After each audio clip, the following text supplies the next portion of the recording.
తెల్లవారే వెలుగు రేఖలా పచ్చ పచ్చ పచ్చి మట్టి బొమ్మలా అల్లి బిల్లి వెన్న పాల నురగలా అచ్చ తెలుగు ఇంటి పూల కొమ్మలా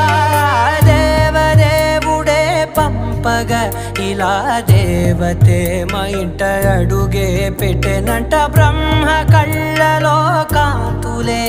మా అమ్మలా మా కోసం మళ్ళీ లాలి పాడేనంట.